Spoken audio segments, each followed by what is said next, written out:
النهاردة هنتكلم عن عدو داخلي صامت بيسرق طاقتنا وبيوقف حياتنا.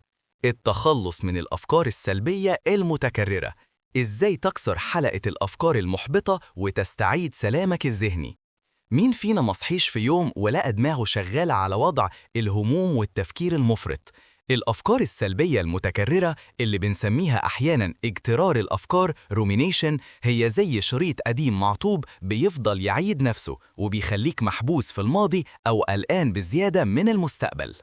الحقيقة إن الأفكار السلبية مش بتيجي من فراغ، هي غالباً محاولات من عقلك إنه يحميك بس بطريقة غلط. المشكلة مش في الفكرة نفسها، المشكلة في رد فعلك تجاهها. لما بتديها اهتمام مبالغ فيه بتديها قوة وبتتحول لحلقة مفرغة بتسحب طاقتك وتسبب لك التوتر والقلق. الهدف هنا مش إنك توقف التفكير، لأ، الهدف إنك تغير علاقتك بالأفكار دي وتخليها تعدي من غير ما تأثر عليك. ليه التخلص من الأفكار السلبية المتكررة مهم جداً لحياتك؟ مفتاح السلام الذهني، تحسين الصحة العقلية والجسدية.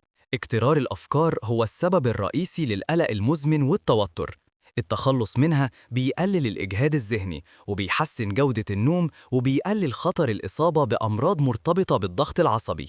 زيادة التركيز والإنتاجية. لما عقلك مش مشغول بإعادة تدوير نفس الأفكار القديمة بتتحرر طاقة ذهنية ضخمة تقدر توجهها للعمل والتعلم وحل المشكلات الحقيقية. تحسين اتخاذ القرارات. الأفكار السلبية بتشوه رؤيتك للواقع.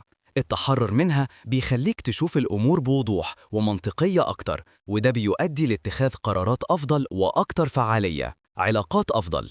التفكير السلبي المتكرر غالباً ما بينعكس على طريقة تعاملك مع الآخرين. لما بتكون هادي وذهنك صافي، علاقاتك بتكون أكتر إيجابية وتفاهم. ليه التخلص من الأفكار السلبية المتكررة مهم جداً لحياتك؟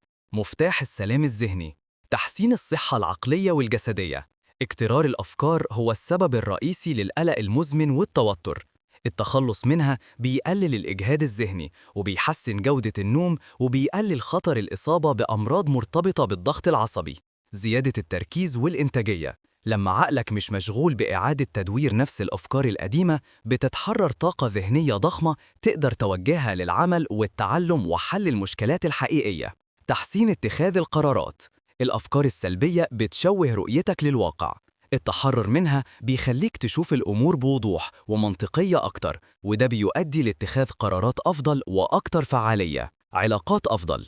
التفكير السلبي المتكرر غالباً ما بينعكس على طريقة تعاملك مع الآخرين. لما بتكون هادي وذهنك صافي، علاقاتك بتكون أكتر إيجابية وتفاهم. خطوات عملية لكسر حلقة الأفكار المحبطة. الخطوة الأولى: الملاحظة والتسمية. Notice and name. ما تديش الفكرة السلبية أي فرصة، وبمجرد ما تبدأ الحلقة لاحظها وسميها. قول لنفسك بهدوء: أهلا بيك يا فكرة اكترار، أنا بلاحظك لكن مش هتفاعل معاك. مجرد التسمية دي بتساعدك تفصل بينك وبين الفكرة. الخطوة التانية: قاعدة الدقيقة الواحدة The One Minute Rule. لو كانت الفكرة مشكلة حقيقية ليها حل، خد دقيقة واحدة بالظبط عشان تفكر في خطوة عمل لحلها. لو لقيت إنك مش بتفكر في حل جديد خلال الدقيقة دي، يبقى دي مشكلة اكترار ويجب التوقف فوراً. الخطوة الثالثة: تمرين إعادة التوجيه Redirect Focus. بعد ما توقف حلقة الاكترار، لازم تعمل إعادة توجيه لطاقتك. استخدم حواسك، حرك جسمك، قوم واعمل أي نشاط بدني، مشي، رياضة خفيفة. ركز على الحاضر، استخدم تقنية 5 4 3 2 1. سمي 5 حاجات بتشوفها، 4 حاجات بتلمسها، 3 حاجات بتسمعها، 2 حاجة بتشمها، 1 حاجة بتتذوقها. ده بيجبر عقلك يرجع للحظة الحالية. الخطوة الرابعة: التحدي المنطقي The Logical Challenge. لما تجيلك فكرة سلبية قوية، اسأل نفسك الأسئلة دي عشان تفككها. إيه الدليل اللي بيدعم الفكرة دي؟ إيه الدليل اللي بينفي الفكرة دي؟ إيه أسوأ حاجة ممكن تحصل وإيه احتمال حدوثها فعلاً؟ ده بيساعدك تستخدم الجزء المنطقي من عقلك عشان يواجه الجزء العاطفي. الخلاصة: الزتونة. أنت مش الأفكار اللي بتجيلك، أنت اللي بتراقب الأفكار دي. افتكر دايماً إن السيطرة على العقل دي مهارة ومحتاجة تدريب كل يوم. ابدأ طبق خطوة واحدة بس من اللي قلنا عليهم النهاردة، وهتلاقي نفسك بتبدأ تتحرر من سجن الأفكار السلبية اللي بتتكرر. صدقني، انت أقوى بكتير من أي فكرة محبطة بتجيلك. يا رب يكون الفيديو ده لمسكم وفتح لكم سكك جديدة للتفكير. شاركونا في التعليقات ايه أكتر طريقة عجبتكم وهتستخدمها عشان تكسر بيها دايرة الأفكار السلبية. وما تنسوش تعملوا لايك للفيديو وتشتركوا في القناة عشان تشوفوا كل الفيديوهات اللي جاية.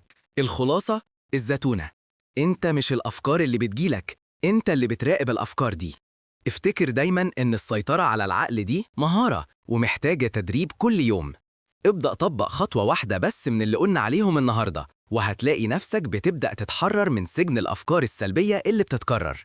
صدقني، انت أقوى بكتير من أي فكرة محبطة بتجيلك.